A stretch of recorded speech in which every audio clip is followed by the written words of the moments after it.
여러분 지금 몇 시인가요? 지금 몇 시예요? 몇 시요 지금요? 8시 32분이요? 정말 8시 32분이에요? 제가 세계 시간 좀 찾아보니까요. 지금 런던이요. 오후 12시 32분이래요. 베이징이요. 오후 7시 32분이에요. 뉴욕은요. 오전 7시 32분입니다. 여러분 다시 한번 여쭤볼게요. 지금이 몇 시인가요? 네, 오늘 여러분과 함께 나누고 싶은 주제가 바로 이것입니다. 시간. 성경의 첫 장면은요, 하나님께서 천지를 창조하시는 모습을 그리고 있습니다. 우리가 믿음으로 고백하는 창세기 1장 1절은 이렇게 우리에게 증언을 합니다. 태초에 하나님이 천지를 창조하시니라. 예, 그렇습니다. 하나님께서는요, 태초에 온 세상을 창조하셨습니다.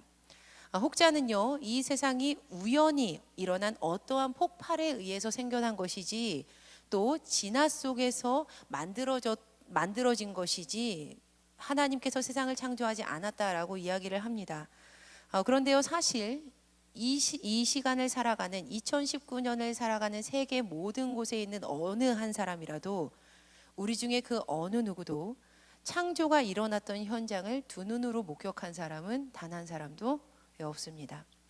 격가지 이야기지만요, 저는 무엇을 옹호하던 간에 우리는 실제로 보았기 때문에 그것을 믿는 것이 아니라 그것이 맞다라고 믿는 믿음의 눈을 통해서 그것을 바라보았기 때문에 옳다고 믿는 것이라고 생각합니다.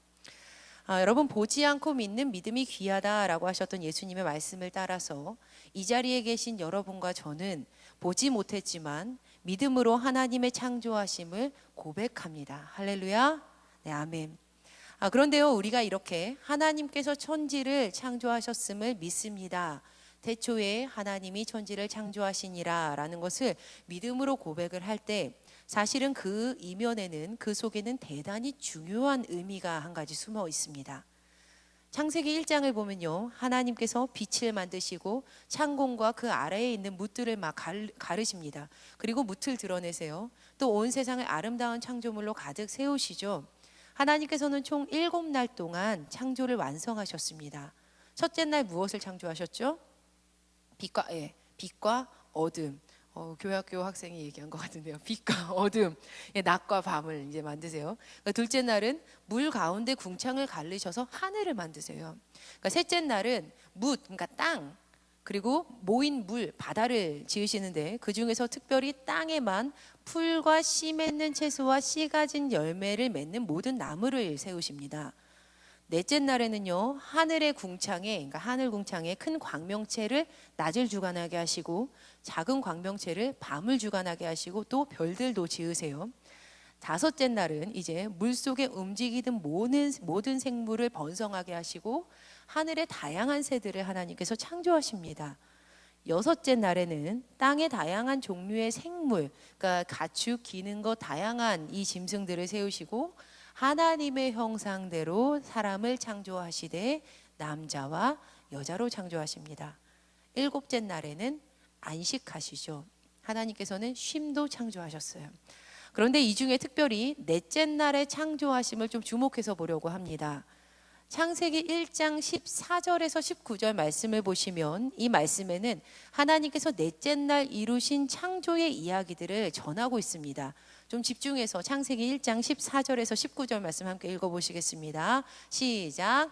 하나님이 이르시되 광명체들이 있어 낮과 밤을 나뉘게 하고 그것들로 징조와 계절과 날과 해를 이루게 하라. 또 광명체들이 하늘의 궁창에 있어 땅을 비추라 하시니 그대로 되니라. 하나님이 두 큰 광명체를 만드사 큰 광명체로 낮을 주관하게 하시고 작은 광명체로 밤을 주관하게 하시며 또 별들을 만드시고 하나님이 그것들을 하늘의 궁창에 두어 땅을 비추게 하시며 낮과 밤을 주관하게 하시고 빛과 어둠을 나뉘게 하시니 하나님이 보시기에 좋았더라. 저녁이 되고 아침이 되니 이는 넷째 날이니라. 아멘.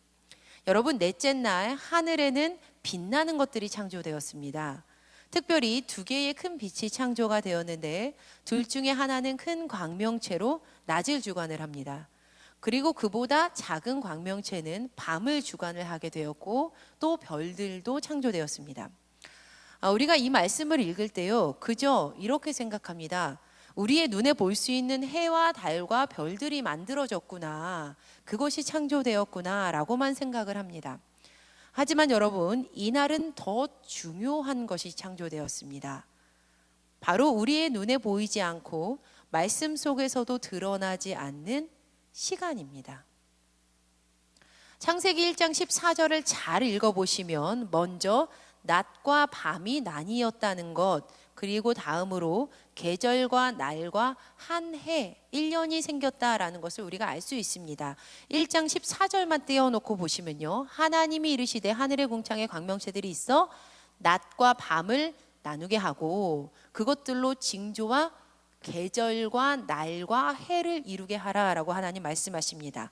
낮과 밤, 이 하루, 그리고 계절, 봄, 여름, 가을, 겨울, 한 해, 여러분, 이렇게 지나가는 이 모든 것들은 시간입니다. 하나님께서 창조하신 피조물들은 우리의 눈에 보이는 것이 전부가 아니었습니다. 세상이 창조가 되었을 때 눈에 보이지 않지만 시간도 함께 창조가 되었다. 이처럼 시간이 창조되었다라는 깨달음은 기독교의 초대 교부인 어거스틴에서부터 시작을 합니다. 어거스틴이 그의 책 고백록에서 11권 전체를 시간에 대한 이야기로 다 채워나갑니다. 선한용 교수님께서 옮기신 이 성 어거스틴의 고백록이란 책이 있는데 이 11권의 제목이 시간과 영원입니다. 그는 시간과 영원에 대해서 깊은 연구와 묵상을 했습니다. 굉장히 짧게, 아주 짧게 요약을 하자면 영원은 시간에 포함되지 않는다라는 거예요.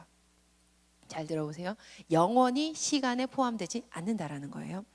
영원은 시간과 질적으로 다릅니다. 영원은 모든 것을 아시고 모든 것을 창조하신 하나님이십니다. 그리고 그 하나님의 말씀이 영원합니다. 그런데 왜 어거스틴은 이 시간과 영원에 대해서 깊이 묵상을 하면서 시간의 창조에 대해서 집중해서 이야기했던 것일까요? 왜 시간과 영원을 비교해 가면서 영원히 시간 안에 포함되지 않는다라고 이야기한 걸까요? 결론부터 이야기하자면요, 어거스틴은 하나님께서 시간의 주인이시다, 시간을 마음대로 주무르실 수 있는 유일한 분이시다, 바로 시간 밖에 계시는 분이시다라는 사실을 알리고 싶었기 때문이었습니다. 부산의 수영록교회라고 유명한 교회가 있죠. 거기 이규현 목사님 설교하셨을 때 로마서 15장 설교 중에 하셨던 말씀이에요. 그 소설가에 대한 예화를 좀 하나 드셨는데 제가 이 말이 굉장히 마음에 남아 있어서 좀 적어놨습니다. 설교를 들으면서요. 소설가가요, 소설의 스토리 밖에 서 있는 사람이라는 거예요. 하지만 독자는 소설의 스토리 안에 갇혀 있다는 거죠. 소설을 읽는 우리는 위급한 상황이 닥치면 손에 땀을 쥐고 책을 읽어 내려갑니다. 저는요, 성격이 그렇게 손에 땀을 쥐면서 이거 읽어 내려가는 게 너무 싫어서 결론 보고 다시 앞으로 가서 이렇게 읽었어요. 어렸을 때 너무 위급한 거예요. 죽을 것 같고 그러면 살았나? 보고 살았구나 그러고 읽고 이랬어요. 그리고 또 앞으로 우리는요, 소설의 주인공에게 어떤 일이 펼쳐질지 아무도 모른다는 거예요. 하지만 소설가는 다릅니다. 소설가는 소설 속의 시간을 마음대로 조종합니다. 갑자기 과거로 돌아갔다가 갑자기 현재로 옵니다. 미래로 막 가기도 해요. 왜냐하면 소설가는 이 모든 이야기의 흐름과 전반적인 내용과 결말을 알고 있는 유일한 사람이기 때문입니다. 마찬가지로 하나님께 있어서 시간이라는 것은 자유자재로 통제가 가능합니다. 시간은요, 하나님 안에서 하나의 피조물일 뿐이에요. 시간은 하나님께, 영원에게 어떠한 제재도 가할 수 없습니다. 왜냐하면 하나님께서 세상을 창조하실 때 시간 또한 창조되었기 때문입니다. 시간 또한 하나님 앞에서 피조물이죠. 베드로후서 3장 8절 말씀을 한 목소리로 읽어보시겠습니다. 시작. 사랑하는 자들아, 주께는 하루가 1000년 같고 1000년이 하루 같다는 이 한 가지를 잊지 말라. 그러나 사람은 다릅니다. 사람이 할 수 없는 가장 큰 일 가운데 하나는 시간을 손에 쥐는 일입니다. 혹시 이곳에 계신 분들 중에 시간을 멈출 수 있는 분 계신가요? 나는 영원히 파릇파릇한 20대로 살고 싶다. 시간아 멈춰라.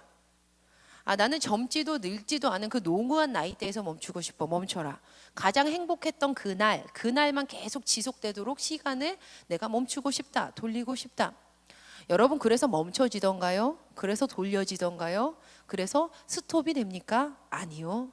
사람은 아무도 할 수 없습니다. 인간에게 있어서 불로초라는 것은요, 영원한 동화 속의 이야기일 뿐입니다. 제가 어린 시절에 아주 재미있게 보았던 그 코미디 프로그램이 하나가 있는데요. 여러분 아실 것 같아요. 근데 이제 모르시는 분들도 분명히 계실 거예요. 1994년부터 시작이 되었던 이휘재의 인생극장입니다. 기억나는 분 계세요? 늘 주인공으로 나왔던 개그맨 이휘재 씨가요, 어떤 상황이 닥쳤을 때 빠밤 빰빠밤 빰빠밤 빰빰 빠밤빰 이 노래가 딱 펼쳐지면서 음악이 흐른 후에 그래 결심했어를 이렇게 외칩니다. 그리고 화면이 양쪽으로 딱 갈라지죠. A 상황, B 상황. 그리고 주인공이 A 상황과 B 상황, 이 두 가지 상황 중에 한 가지씩을 선택하는 거예요. 그리고 이 프로그램이 이 두 가지의 선택이 각각 어떠한 결말을 가져왔는지를 A 보여주고 B 보여주고 이렇게 마치는 프로그램이었습니다. 그런데 제가 지금까지도 제 머릿속에 생생하게 남아있는 그 내용이 한 편이 있습니다. 시간을 멈출 수 있는 능력을 가진 한 남자가 있었어요. 사랑하는 사람을 만나게 되었고 드디어 두 사람이 결혼을 하게 되었습니다. 그런데 결혼식 당일 식장으로 향하던 신부가 그만 불의의 교통사고를 당하게 됩니다. 이 사고로 그녀의 목숨이 끊어질 상황이 됐어요. 이 신랑이 사랑하는 신부가 죽어가는 병원 응급실 앞에서 다급하게 외칩니다. 그래, 결심했어. 주인공이 결심한 상황 A는 시간을 돌리지 않고 그녀를 보내주는 것이었습니다. 그런데 제가 이 결말은 잘 기억이 나지 않아요. 제가 기억에 남는 결말은 두 번째 결말인데 두 번째로 보여주었던 상황 B입니다. 그 영상이 어렸을 때 봤는데 아직도 생생하게 제 기억에 남아 있습니다. 이 상황 B는 주인공이 가진 능력으로 그 순간의 시간을 멈추는 것이었습니다. 신부는 숨이 끊어지기 직전의 상태로 살아서 그대로 멈추어 버렸습니다. 그렇게 시간이 멈춘 뒤 몇십 년의 시간이 지납니다. 화면 속의 사람들은요, 모두 시간이 멈추었을 때의 모습으로 그대로 굳어서 그대로 멈춰라 하듯이 이렇게 멈춰 있어요. 하지만 주인공이 희끗희끗한 흰머리가 가득한 할아버지가 되어서 이리저리 정신없이 슬픔을 못 이기면서 막 달리면서 이 모든 이 두 번째 비상황이 끝나게 됩니다. 여러분, 비록 시간을 멈출 수 있는 능력을 가진 주인공이었지만 그렇다 할지라도 타인의 시간은 멈추었을지 모르지만 결코 자신의 시간은 멈출 수 없었던 거죠. 절대로 시간을 멈출 수 없는 욕구, 인간의 그 욕구의 상상이 만들어낸 하나의 이야기일 뿐이었습니다. 어린 나이에 얼마나 인상이 깊었으면 지금까지도 너무 생생해요. 시간이 멈췄는데 저 사람은 왜 안 멈췄지? 제가 이렇게 놀랐거든요. 여러분, 시간 안에 갇혀있는 인간은 한계가 있는 존재라는 꼬리표를 달고 살아갑니다. 또 끝이 정해져 있다라고 일컬어지기도 하죠. 히브리서 9장 27절은 이렇게 우리에게 말합니다. 한 번 죽는 것은 사람에게 정해진 것이요. 결국 우리는 끝이 정해져 있는 시간 안에 갇혀 있습니다. 오늘 본문인 시편 90편 1절에서 5절 말씀도 다음과 같이 이야기하고 있습니다. 한 번 더 합독하시겠습니다. 시작. 주여, 주는 대대에 우리의 거처가 되셨나이다. 산이 생기기 전, 땅과 세계도 주께서 조성하시기 전, 곧 영원부터 영원까지 주는 하나님이시니이다. 주께서 사람을 티끌로 돌아가게 하시고 말씀하시기를 너희 인생들은 돌아가라 하셨사오니 주의 목전에는 천년이 지나간 어제 같으며 밤의 한순간 같을 뿐임이니이다. 주께서 그들을 홍수처럼 쓸어 가시나이다. 그들은 잠깐 자는 것 같으며 아침에 돋는 풀 같으니이다. 우리는 주어진 시간만큼만 살아야 하는 존재들입니다. 우리는 아침에 피는 풀과도 같은 존재예요. 사실 우리가 이 땅에 첫 발을 내디딜 때부터 삶이란 것은 우리의 의사와 상관이 없이 낯선 상황과 환경에서 시작이 되었습니다. 정해져 있었습니다. 태어나 보니 우리의 부모님은 그분들이셨고요. 우리는 남성 혹은 여성으로 태어났습니다. 우리의 가족 구성원도 구성되어 있었죠. 우리의 이름조차도 사실 나의 의사가 반영되지 않은 채 지어진 것입니다. 이처럼 우리가 시간 안에 갇혀서 살고 있다라는 것은 애초부터 사람이란 스스로의 인생을 자신의 마음대로 만들 수 있는 존재가 아니다라는 사실을 알려줍니다. 우리는 모릅니다. 전도서 3장 11절 말씀을 세 번역으로 읽어보시면 하나님은 모든 것이 제때에 알맞게 일어나도록 만드셨다. 더욱이 하나님은 사람들에게 과거와 미래를 생각하는 감각을 주셨다. 그러나 사람은 하나님이 하신 일을 처음부터 끝까지 다 깨닫지는 못하게 하셨다. 우리는 반드시 모든 시간을 통제할 수 있는 하나님 앞에 서게 되었을 때 저는 모릅니다 라고 고백할 수밖에 없습니다. 우리는 처음부터 끝까지 모든 것을 다 깨달을 수 없습니다. 우리는 한계 속에 살아갑니다. 그렇기 때문에 우리는 반드시 모든 시간을 통제하실 수 있는 영원하신 그 유일하신 분께 우리의 시간을 내어 맡기는 지혜로운 삶을 살아야만 합니다. 성경을 보면 하나님께 인생의 시간을 맡겼던 많은 사람들의 이야기가 나옵니다. 그 중에 다윗은 그의 시간을 하나님께 전적으로 맡겼던 사람이었습니다. 우리는 다윗의 인생 결말을 잘 알고 있기 때문에 그가 단순히 사울이 죽자 그의 뒤를 이어서 이스라엘의 두 번째 왕이 된 사람입니다 라고 쉽게 말합니다. 하지만 그가 왕으로 세워지기까지 그의 시간은, 그 흐름은 결코 만만치 않은 시간이었습니다. 먼저 다윗이 엔게디 광야에 있을 때의 일입니다. 자신을 잡으러 온 사울이 변을 보기 위해서 굴 속에 들어갑니다. 하필이면 그 굴에 다윗과 그의 부하들이 숨어 있었습니다. 분명 다윗은 사울의 목숨을 빼앗아 왕이 될 수 있었습니다. 기회였어요. 하지만 하나님의 때를 기다렸던 다윗이었기 때문에 사울을 살려서 내보냅니다. 또 십광야에서 있었던 일입니다.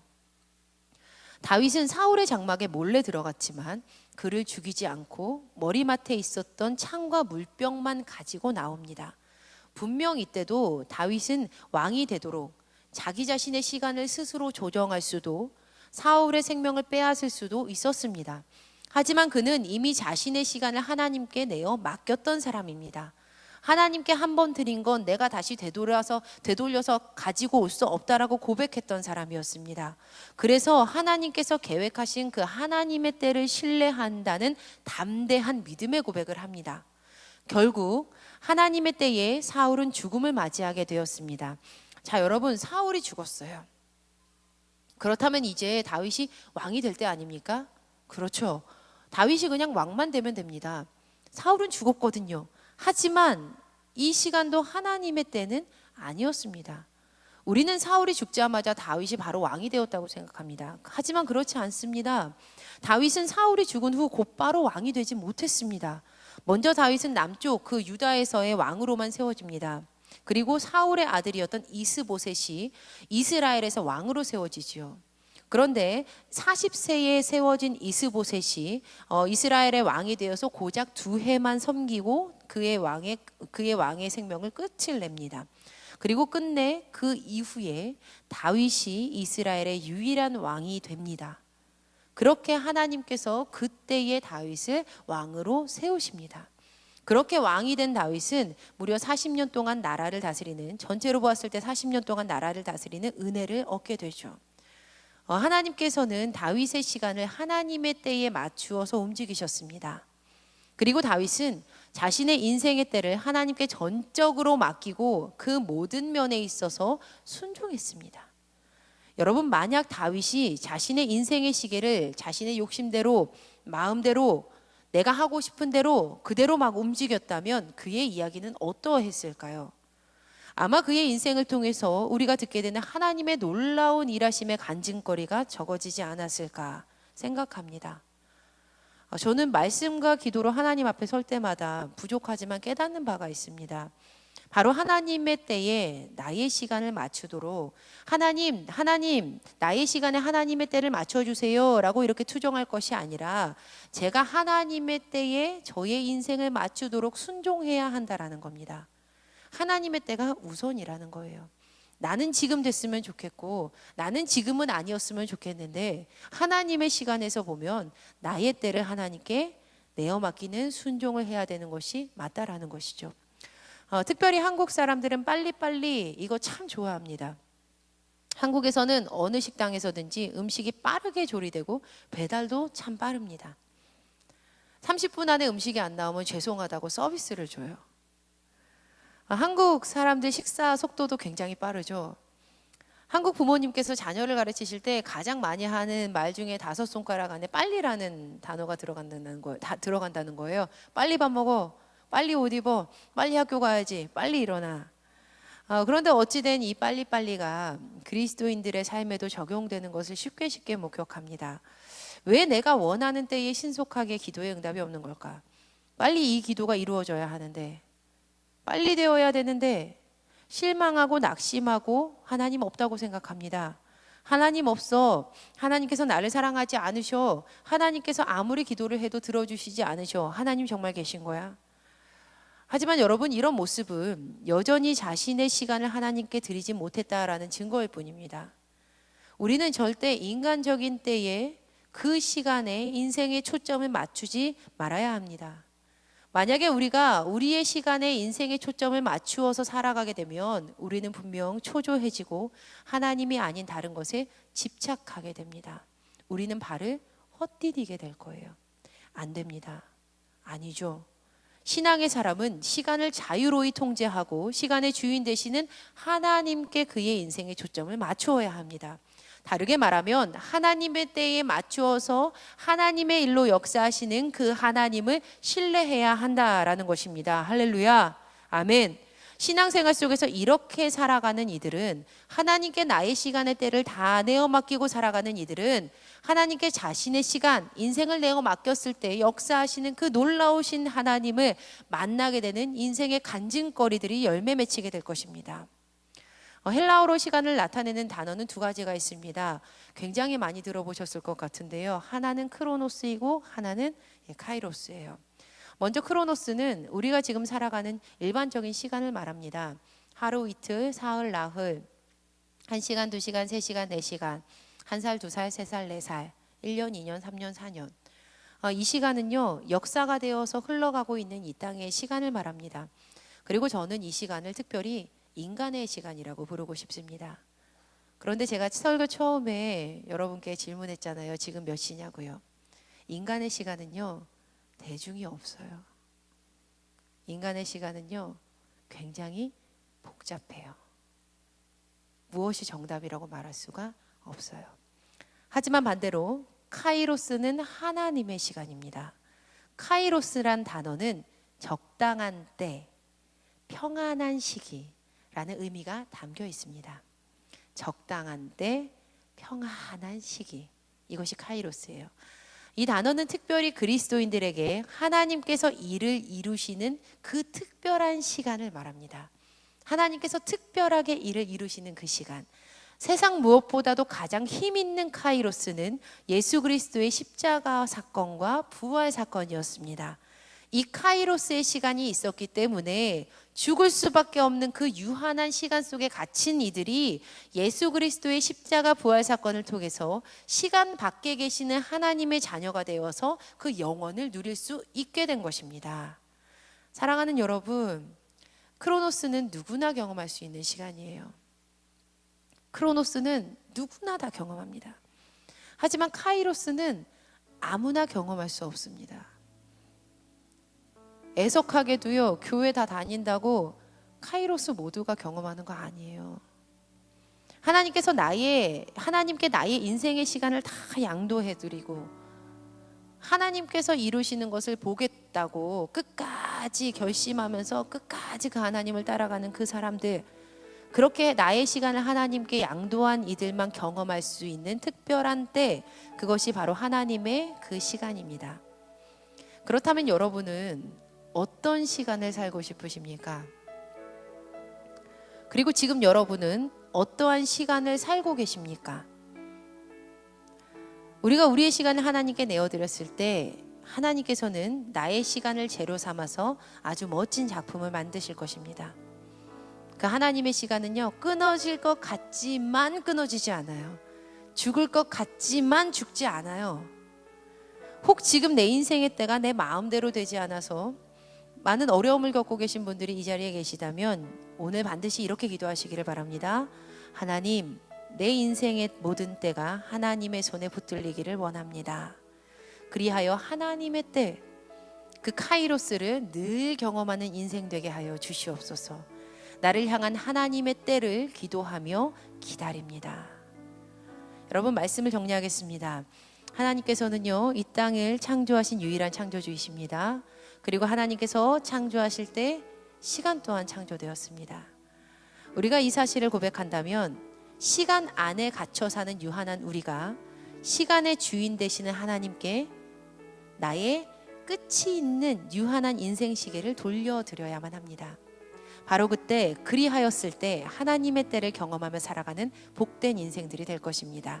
다 함께 찬양하시고 기도하실 때 주만 의지해 찬양할 때 이 귀한 찬양의 고백이 여러분의 삶의 고백이 되고 삶 가운데 간증거리 되는 은혜의 역사가 이 밤 가운데 일어날 줄 믿습니다.